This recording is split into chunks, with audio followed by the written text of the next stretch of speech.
my biggest goal is to make life more memorable. Because, we do everything on our phones or with technology nowadays. And it's been proven that like you don't really retain that information as well. It just kind of goes to short-term memory and then is gone. But things like handwritten letters or things that you can like attach memories to, those are really important. I'm Junaid Ahmed, host of Hacks and Hobbies podcast and a digital presence advisor at Humble Zone.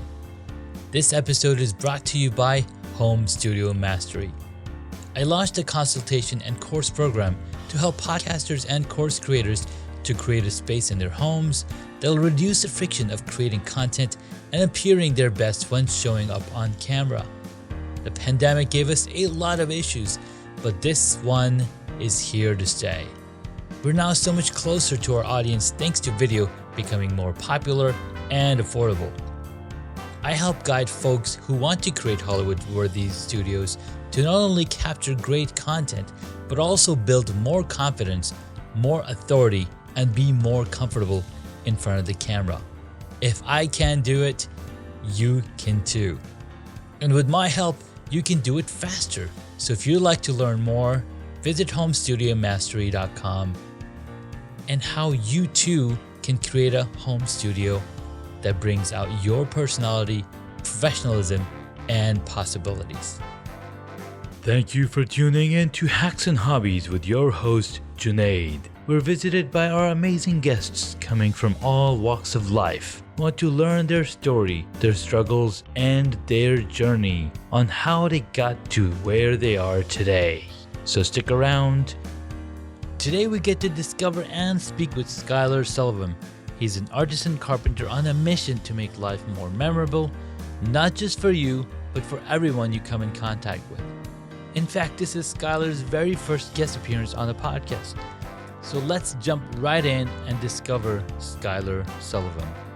Skylar, thank you so much for coming on to the podcast. Oh, absolutely. It's a pleasure.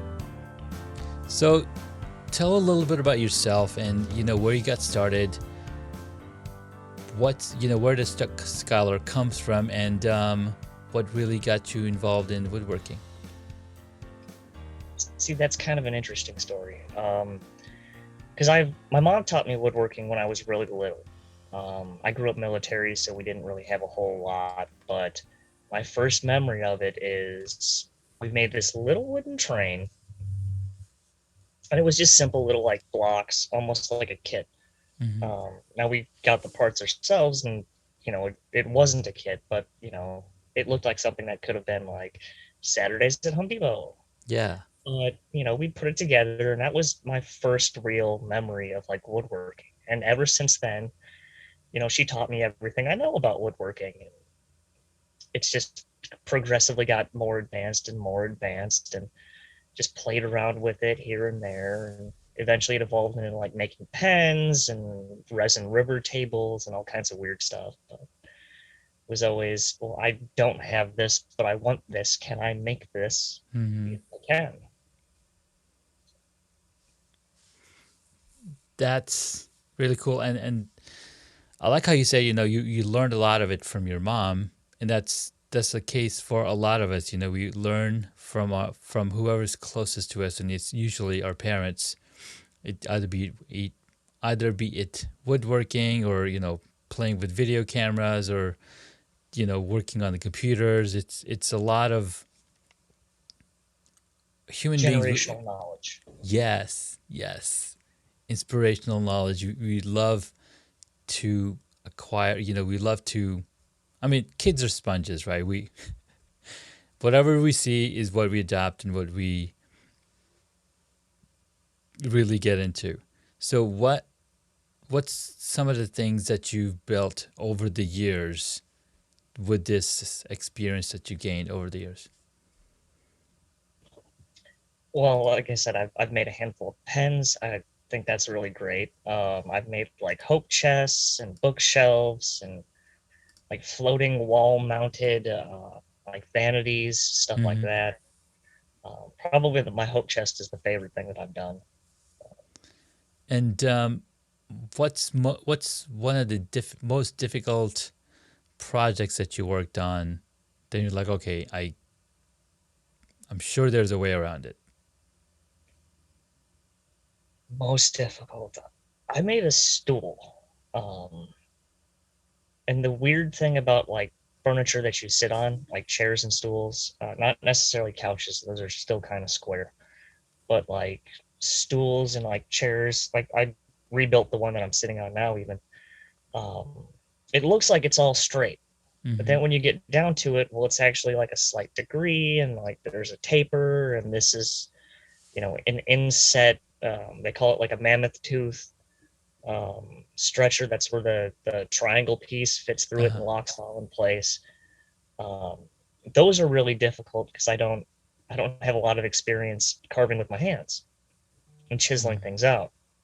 So it's like, okay, how can I not necessarily get around cutting this with my hand because I have to cut it at real weird angles. I was like, how can I make this as easy as possible? And I was like, okay, well, if you think about it, that angled piece, it's like a trapezoid that bisects the wood. I was like, if I drill two holes, then I really only have to chisel out just a little bit Mm-hmm. versus that larger section. And I was Yeah. like, okay, slow process of right.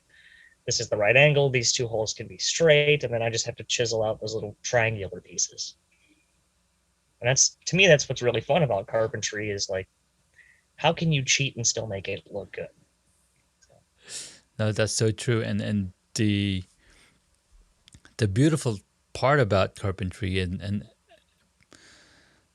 anything that you work with your hands, right? You have the ability to make modifications. Sure, you can follow directions, but when you're working with wood, there's a lot of room for improvement or room for modifications.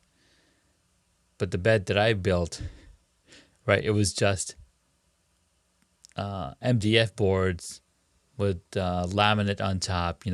There's only one way, or there's several ways, but it's only going to fit one specific way. You don't want to mess it up because if you damage it, you kind of SOL unless you have some knowledge of you can then add additional parts to it.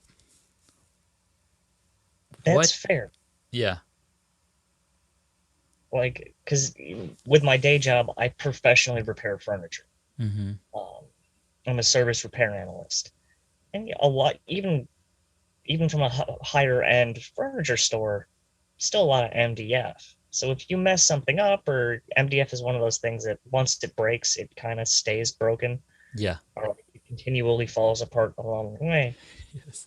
There's a lot you can do to stabilize it, but then Mm. it's like turning, a 30-minute to like 90-minute assembly job into you just spent 3 hours putting this thing together because you had to repair 6 or 7 different stringers. Yeah. So true. And you're right. It once it's broken, it continues to broke if you don't pay attention and take it apart and put it together. And that I think that kind of happened with one of the drawers we had on this in this thing, and the arm was broken, or I couldn't put the railing back on it. So I was like, okay, how do I fix it? You, I can either try to glue it, but then there's not a lot of material for the glue to even hold on together, and there's no glue that's strong enough.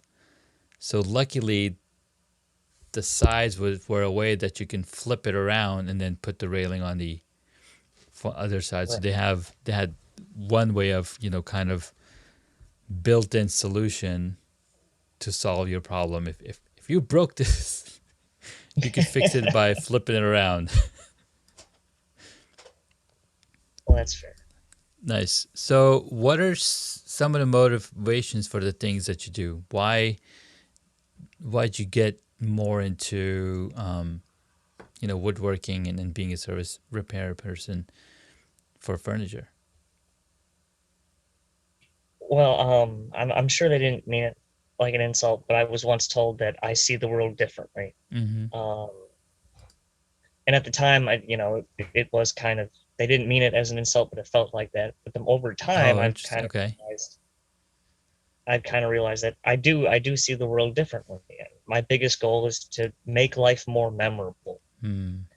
I want people, because we do everything on our phones or with technology nowadays, Yeah. Yeah. and it's been proven that like you don't really retain that information as well.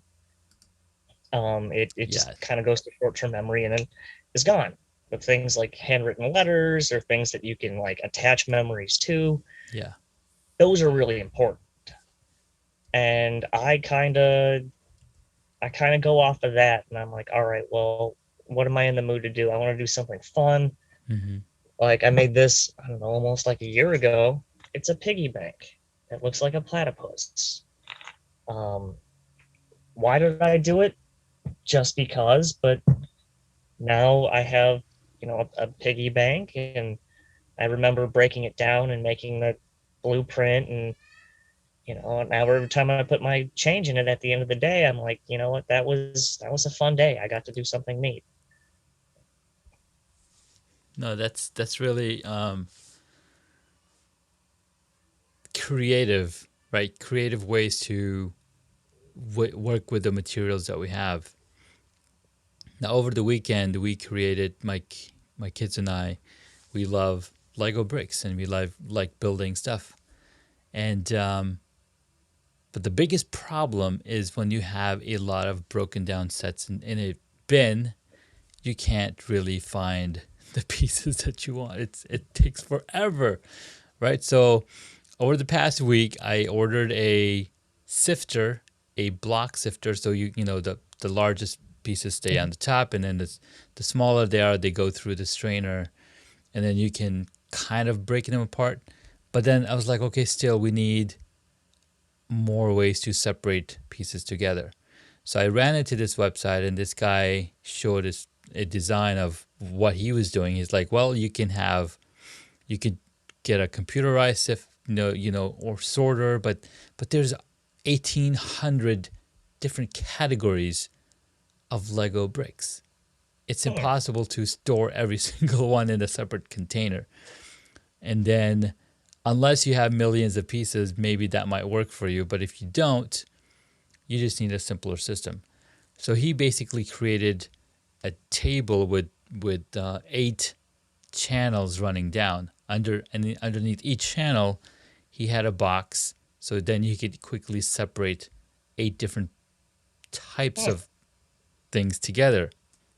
And then once you go to one of the containers, you can then bring that up and then again separate that one box into additional 8. So he came down to what, 32 boxes. I think it was about 32 or 4 times 8 or something like that. So like 32 total containers that are in that's now your entire collection. And you can quickly go through each box and find the piece that you're looking for, because you don't have to go through one box. You have 32 different boxes, and it enabled him or his kids to then find it more joyful to play with Lego sets again. And even his wife was now coming back into it. I was like, okay, I need to figure out how he did this. And I'm looking around. I was like, I don't have any plastic containers. I don't want to go buy any. And then I saw this plain uh, box, not even a box, like half a box that you get from Costco.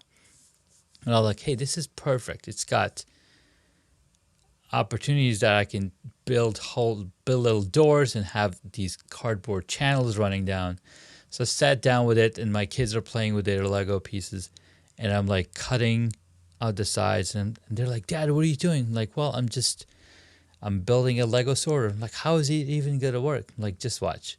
So then finally I put one channel in and 2 channels in, and my older son came down. He's like, wow, I see what you're doing. This is cool. So then he jumped in.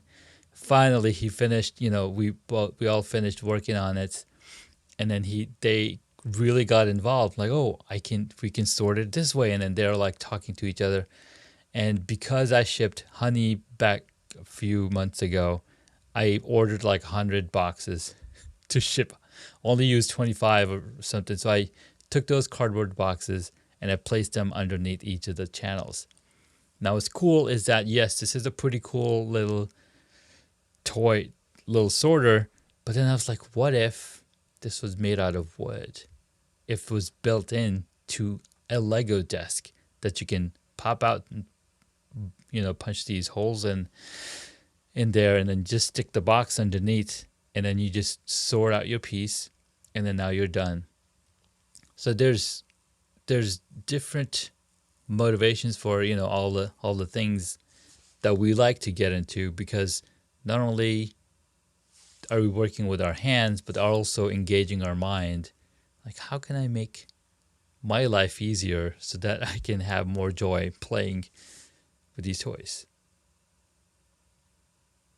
See, that's fantastic, because you said, you know what, this, it sucks to do this by hand, Mm-hmm. it take forever, and then you kind of found, okay, well, this works. And to me, when I hear you talk about it, I'm like, those things you used to put your change in and it would spin around and like set, and I was like, Yes. oh, that's kind of the same thing. Yeah. And then as soon as you talked about the different boxes and bins, my first thought was, well, what if you did it out of wood and like put put like a trough Mm-hmm. alongside like a coffee table, Yeah. that it would run down and then automatically sort underneath the coffee table, and then you just build on top of the coffee table. And when you're done, you take it apart, push it in the trough, boom, back into the sorter. That's a great idea. Yeah. See, I was like, who can I talk to about this who would have a better upgrade on top of what I'm thinking? And you're the right guy for the conversation, because we like you said, you see the world differently, and I'm in the same boat. I would take apart toys as soon as I get them. Like, I got to see what's inside. How is this working? And that's why I love Lego bricks so much, because you get to build it from the inside out. Yeah. See, I was the same way. As soon as I had the toy, if I didn't immediately take it apart, I would, play with it until it broke, and then it was like, okay, I guess I should. those are screw holes, and those are screw holes, and those are screw holes, and this is a screwdriver. Let's see how it works. I ruined plenty of microwaves that way too. Oh my god, microwaves.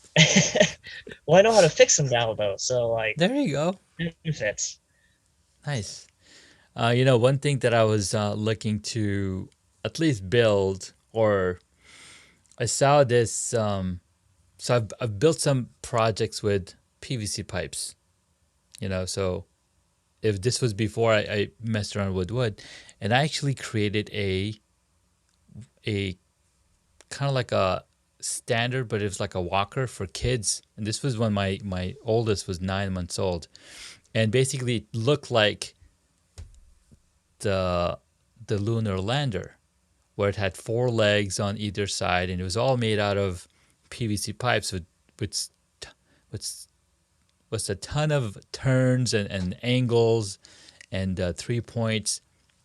I'm like, this is pretty cool. And he could just literally stand in the middle, and as he's walking around, and it was wide enough that it wouldn't go through a door, but it was soft. It was PVC, so it just glide around on the ground. So I was like, what if I could make something like that,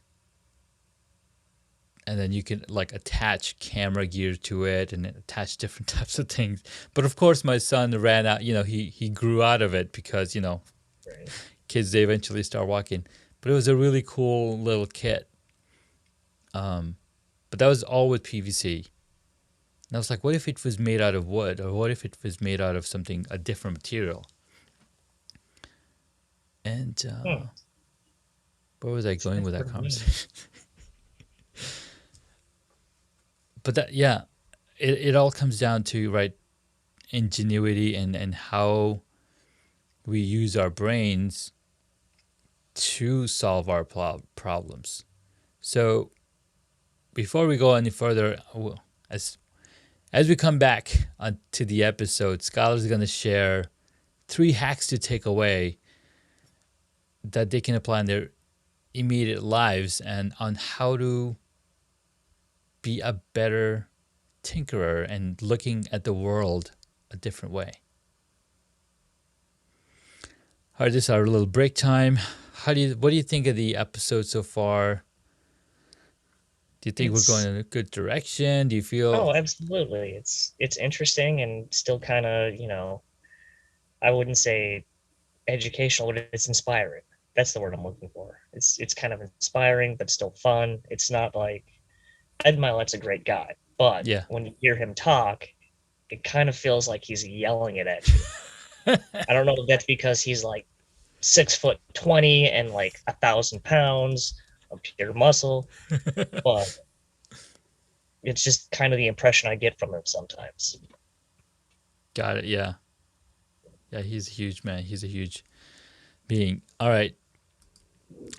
So you have 3 tips to share, 3 hacks to take away for the audience.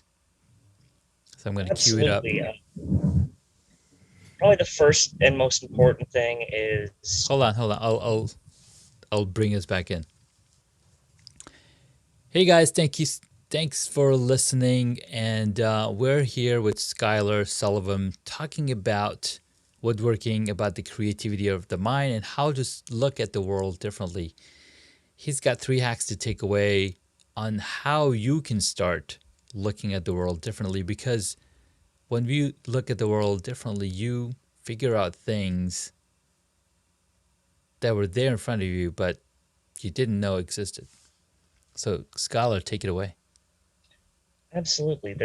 Probably the first and most important thing is, when you're trying to do something or trying to be a little more creative, is don't overcomplicate it.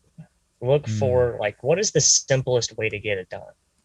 And then do that. Because once you've kind of like gotten a real simple way to get it done, that's when you can go, okay, well, let's now make this out of oak and like dovetail it and, play around, make it look real fancy. Just get it done first. And then when you look at it, you can be real happy and real inspired that you did something great, and then make it even better. So almost like build a prototype before you build. Yeah, kind of. Like get a utility model, like your first car is usually like a junker, and then you kind of tinker around, learn how the car works. Same thing when you're trying to like do anything, is start off small, start off simple, and then go wild. All right. That's a pretty good idea. That's a damn good idea, because if you're gonna get the functionality right, your chair, it's got to be able to hold the weight, right? It's gotta make sure that it's not teeter tottering. It's straight up sitting there. That makes sense. I like that idea. What about a different?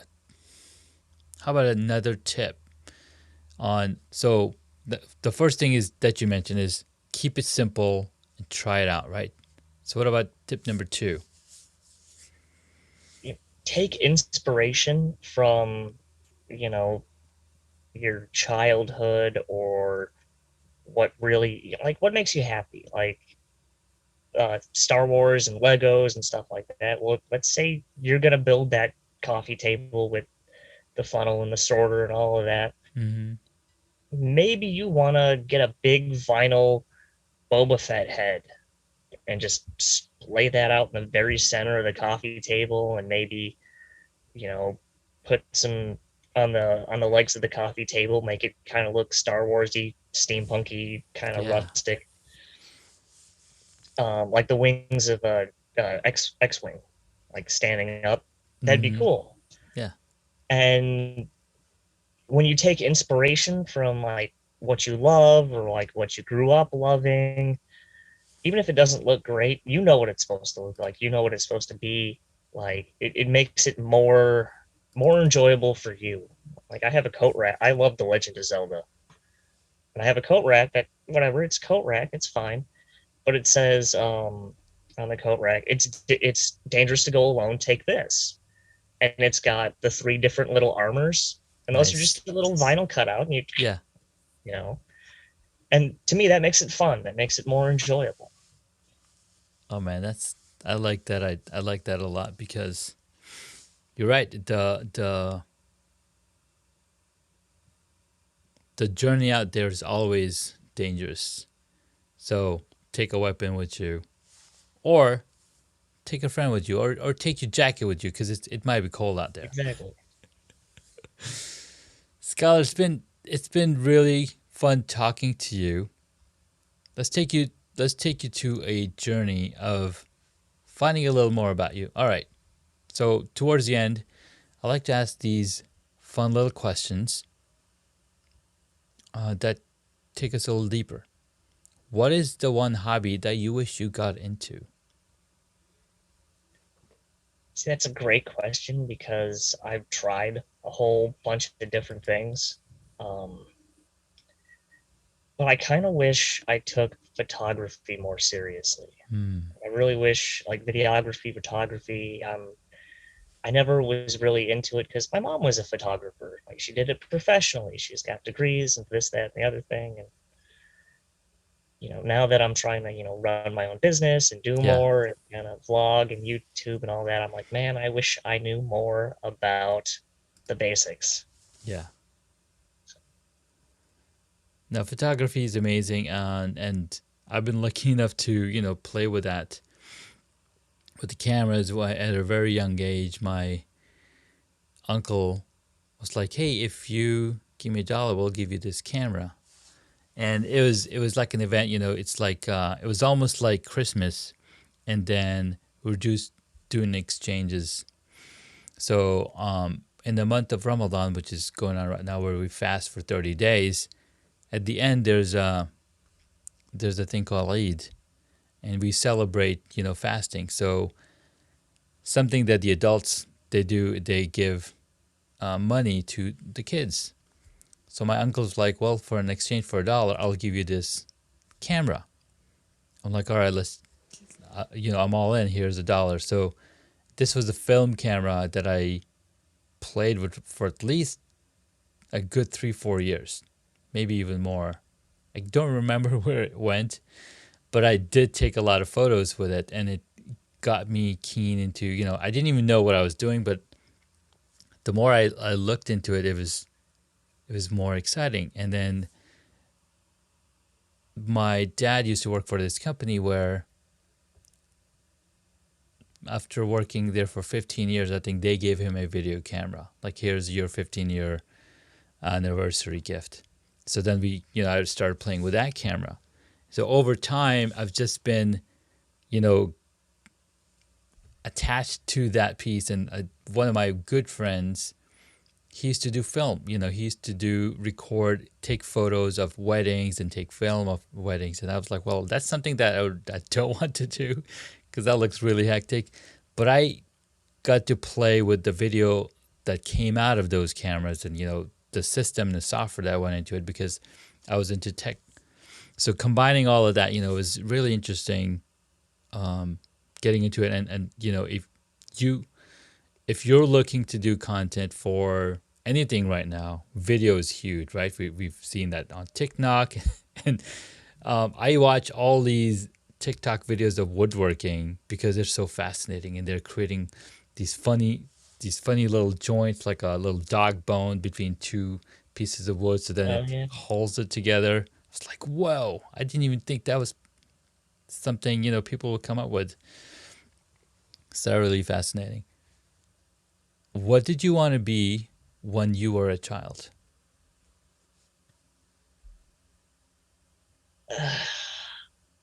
I want to be a wizard. Mm, I don't like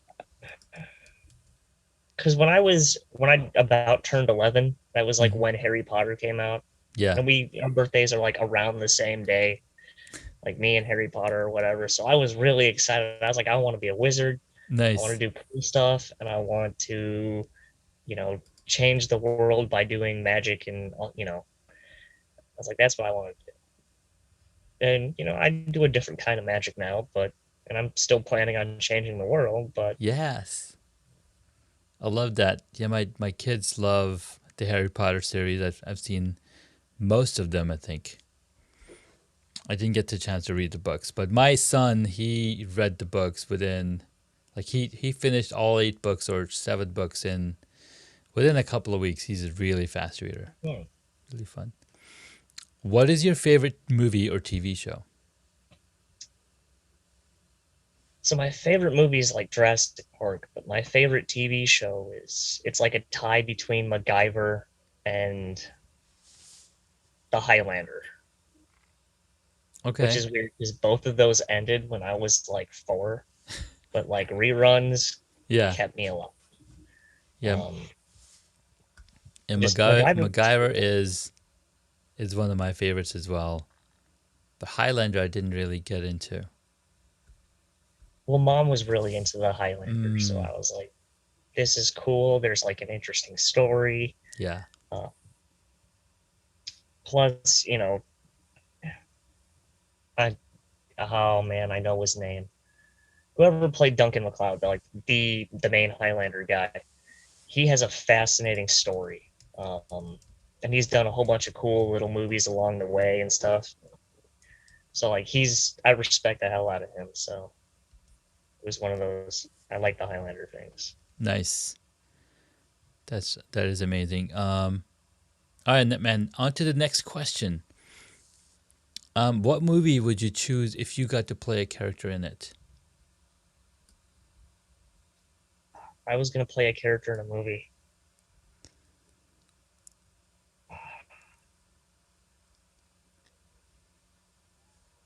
I don't know. I don't know. I kind of want to be Ian Malcolm from Jurassic Park Hmm.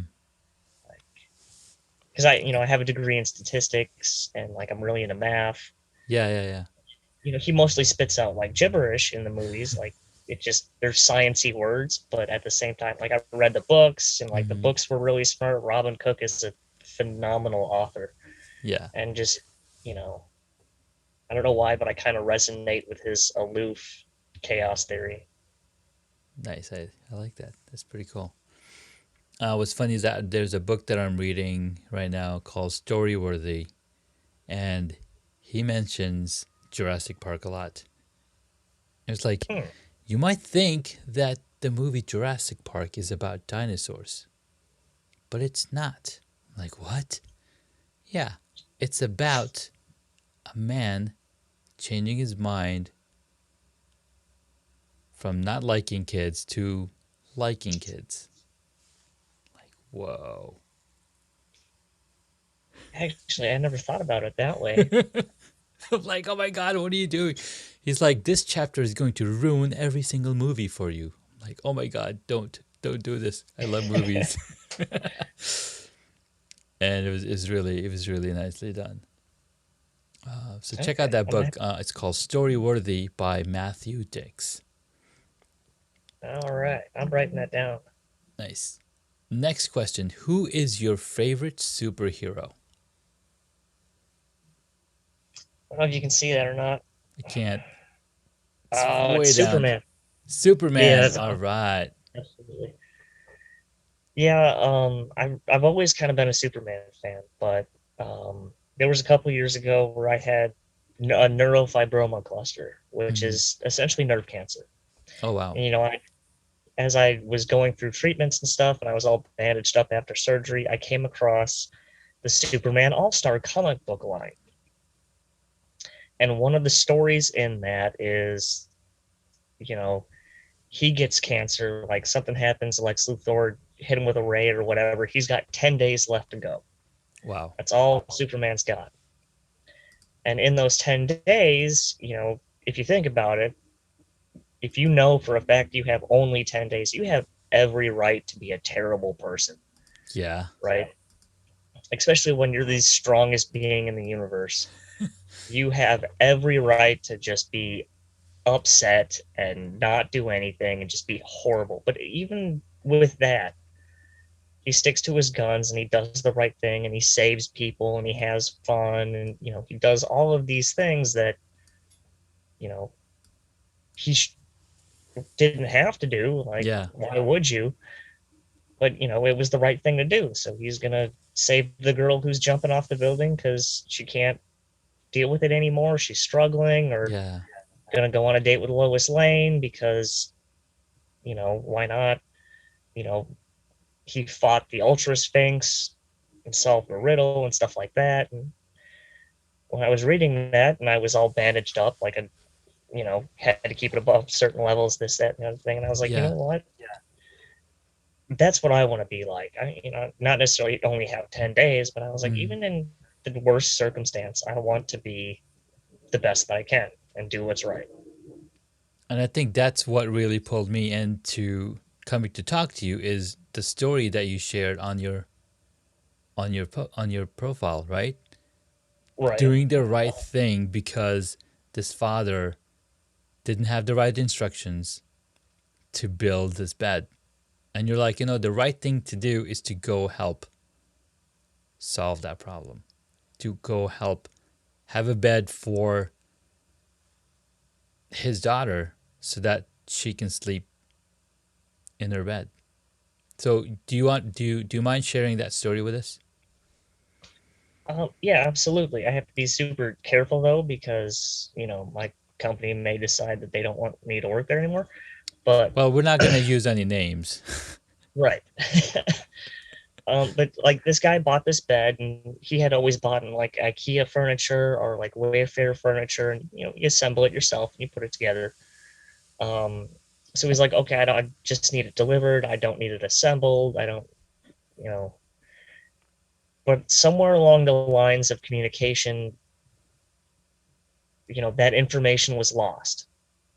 So someone in the warehouse started to put together the trundle, because when there is a delivery with assembly, we build the trundle first and send that with the delivery guys. Well, they dropped everything off, and because they had started the assembly, there were no instructions. So he's Oh, freaking out and he calls up customer service. We just changed computer systems, so no one knows where anything is. Um, so they send him a copy of instructions, but it's for the wrong bed. And they contact this guy, or this guy contacts customer service again, and he's like, "You sent me the wrong instructions." And they're like, "Well, we can't get you the right ones because we don't have them." Now, don't get me wrong; it's not a super complicated bed. I'm right. fully confident that this guy could have done it, Yeah. but he's stressed out, he's freaking out, and he's like, "I'll pay you guys to have someone come out and put it together." He's like, "I need it done," and they just kind of passed it along to the next person and then the next person. And this guy just kind of got a raw deal, Yeah. and it happens. I understand why it happened. I just don't agree with it. So just out of curiosity, I sent this guy a text. I was like, "Hey, I'm just making sure that you found someone to assemble your bed, or like, did you get it assembled?" And he's like, "Well, they sent me instructions, so I think I got it." And then like 30 minutes later, he called me up and he's like, "This is the wrong instructions. I have no idea what's going on. I Can you please come out here and assemble it?" I was like, "It's like 6 o'clock at night. It's going to take an hour to get there. It's probably going to take an hour to do, because it kind of takes two people to put together a bunk Yeah. bed, because you got to lift it up. And I'm a small dude." Mm-hmm. But I was like, "You know what? I'll do it. Whatever.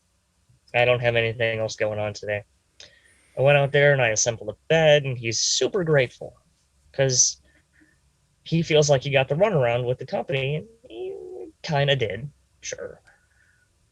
Um, but he's like, "Well, they're paying, they paid you to come out here." And I was like, "Sir, I clocked out at 3:30." I was like, "It's 7 o'clock." I'm like, "I'm just doing this because you need your bed assembled. Like, your daughter's got it's Wednesday or Thursday or whatever." I was like, Yeah. "Sure, she can sleep on the couch over the weekend. That's like camping almost, like when I was a kid, Mm-hmm. you know?"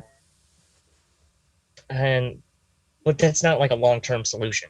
If it Yeah. was, you wouldn't have bought the bed in the first place. So I was like, "Your daughter needs some place to sleep. Let's get the bed assembled, and I'll be out of your hair." Yeah. And he's like, "Well, do you have like PayPal or Venmo?" I was like, "Yeah, yeah, whatever. Like, whatever you feel is fine." Because I wasn't gonna charge him. I was just gonna put the bed together and get out of there. Yeah. So, but he was the number of times he's like, I can't tell you how much I appreciate you doing this. I felt like no one was listening to me when I kept calling in. And I was like, we just need it done. Like, your daughter needs a place to sleep. I don't care if it's the top bunk, the bottom bunk. Right. This is the trundle. He goes, well, I didn't realize it had a trundle. And I was like, your daughter probably doesn't want to sleep there. Here's what you do. Instead of putting a mattress in there, put down some hardboard you get from Home Depot. They'll cut it for you in the store or whatever.